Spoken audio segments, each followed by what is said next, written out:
और ईरान पर फिर बारूद बरसाने और हॉर्मुज को जबरन खुलवाने का मिशन कभी भी शुरू हो सकता है। ट्रंप के चीन दौरे के खत्म होते ही मिशन ईरान की शुरुआत हो सकती है। इस बार अमेरिका ही नहीं, कई और नेटो देश ईरान को सबक सिखाने की तैयारी में।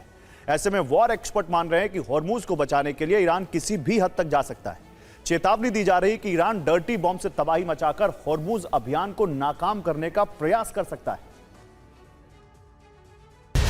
की बौखलाहट में ईरान डर्टी बम का इस्तेमाल कर सकता है। अमेरिका को ईरान पर बड़े हमले से परहेज करना चाहिए।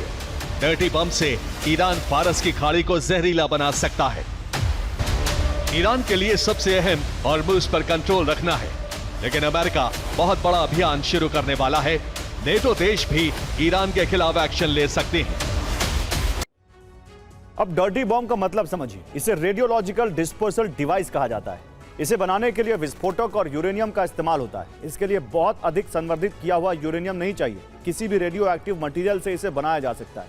यही वजह है कि डर्टी बॉम्ब से परमाणु बम जैसी तबाही नहीं होती, लेकिन यह वातावरण में रेडिएशन फैलाता है, जिससे लंबे समय तक इंसानों को नुकसान होता है।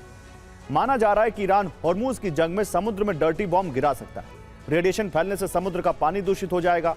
समुद्र के पानी में रेडियो एक्टिव मटीरियल मिलने की वजह से पानी जहरीला हो जाएगा और अरब में पानी का जबरदस्त संकट हो जाएगा, क्योंकि समुद्र के पानी को साफ करके ही पीने का पानी बनाया जाता है। ईरान पहले भी घातक हथियारों के इस्तेमाल की धमकी दे चुका है। ईरान कल्पना से भी बड़े हमले करने की चेतावनी देता रहा है। ईरान में यूरेनियम भंडार होने की वजह से डर्टी बम बनाने का अंदेशा जताया जा रहा है। ईरान डिसैलिनेशन प्लांट को लेकर धमकी देता रहा है।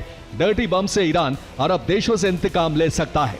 ईरान गंभीर संकट बनाकर हॉर्मुज अभियान रुकवाने की कोशिश कर सकता है। ईरान पर दबाव बढ़ा है तो वही ट्रंप चीन में है और इसका असर हॉर्मुज में देखा गया। हॉर्मुज का सन्नाटा कई दिन बाद टूटा है। रिपोर्ट है कि चीन का एक सुपर टैंकर हॉर्मुज पार कर गया है। वही पनामा के झंडे वाला जापान का टैंकर भी हॉर्मुज पार कर गया।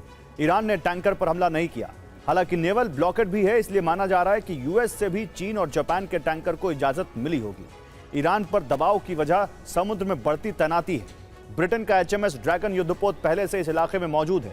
इसके अलावा फ्रांस का Charles de Gaulle aircraft carrier भी हॉर्मुज तक जाने को तैयार है।